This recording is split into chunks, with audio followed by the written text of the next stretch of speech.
ধানমন্ডি ৩২০০ ঢাকার বিভিন্ন স্থানে এমন অনেক অনাকাঙ্ক্ষিত ঘটনা হয়েছে যেগুলো আমাদের এই গণঅভ্যুত্থানের স্পিরিটের সাথে যায় না। আমরা যে বাংলাদেশের প্রত্যাশা করি, সেই যে বাংলাদেশের স্বপ্ন দেখি, সেটির সাথে আমরা এটা কখনো যায় না। যেমন আমি কয়েকটি উদাহরণ দিই। আমরা নিজে বিভিন্ন ভাইরাল ভিডিও দেখেছি যে আমার বাবার বয়সী একজনকে কান ধরে উঠবোস করানো হচ্ছে, আমার বাবার বয়সী একজনকে বিবস্ত্র করানো হয়েছে এবং মানুষজন যা ইচ্ছা তাই বলছে। অসংখ্য মানুষের ফোন চেক করা হচ্ছে। আমি দেখেছি আমার মায়ের বয়সী একজনের গায়ে হাত তোলা হয়েছে। এরকম অসংখ্য অনাকাঙ্ক্ষিত ঘটনা ঘটেছে। আমরা সাংবাদিক ভাই বোনদের উপরে হামলার বিভিন্ন ঘটনা প্রত্যক্ষ করেছি। আমাদের জায়গা থেকে স্পষ্ট কথা, যেই স্পিরিটটিকে সামনে রেখে আমরা এই গণবিপ্লবটি করেছি, 16 বছরে যে নির্যাতন, নিপীড়ন কিংবা মানুষের যে প্রকাশ করার, যে কোনো অনুভূতি প্রকাশ করার, কথা বলার যে অধিকারটি ছিল, সেটি যে হরণ হয়েছিল, এই সব কিছু দুর্নীতি থেকে শুরু করে নিপীড়ন, অত্যাচার, এগুলোর বিরুদ্ধে গিয়ে কিন্তু এই গণবিপ্লব। আমরা খুঁজছি যে এগুলোর সাথে আমাদের কোনো সমন্বয় কিংবা সহসমন্বয় যুক্ত আছে কিনা।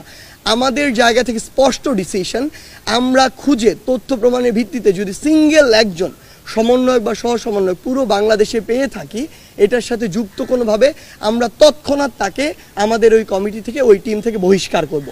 এটা আমাদের প্রথম ডিসিশন। 15ই আগস্টের শোক প্রকাশে যারা ওইখানে একটি ফুল নিয়ে গিয়েছিল তাদেরকে, যেমন আমরা দেখেছি বঙ্গবীর কাদের সিদ্দিকী সেখানে গিয়েছিলেন, তার গাড়িতে হামলা হয়েছে, ভাঙচুর হয়েছে। কেন? তিনি যদি ওই রাজনৈতিক আদর্শে বিশ্বাস করেন, তিনি সেখানে ফুলটি নিয়ে যেতে পারেন, আমরা তাকে বাধা দিতে পারি না।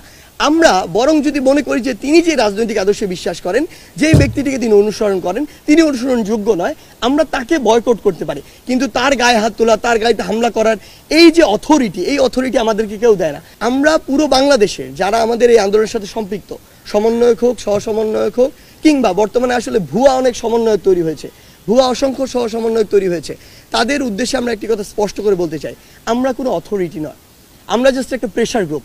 আমরা বলতে পারি এই জায়গায় দুর্নীতি হচ্ছে, এই দুর্নীতিবাজকে সরাতে হবে, আমরা সরিয়ে দিতে পারি না, সেই অথরিটি আমাদের নাই। আমরা এটা বলতে পারি যে এই মানুষটি দুর্নীতি করেছে, তার দুর্নীতির এই এই কাজগুলো রয়েছে। আমরা কিছু জায়গায় দেখছি যে তারা পদত্যাগের জন্য বাধ্য করার সংবাদ পাচ্ছে, আমরা বিশ্বাস করি তারা আমাদের কেউ নয়, তারা আমাদের স্পিরিটও ধারণ করে না। কারণ এখন অসংখ্য ভুয়া সমন্বয়ক তৈরি হয়েছে। 5ই আগস্টের গণঅভ্যুত্থানের পরে আমরা কোনো পুরো বাংলাদেশে সমন্বয়ের টিম দেইনি, কিন্তু আমরা অসংখ্য সমন্বয়ের টিম দেখছি যারা 5ই আগস্টের পরে নিজে নিজে এই টিমগুলো দিয়েছে এবং তারা তাদের মতো করে বিভিন্ন কাজ করছে।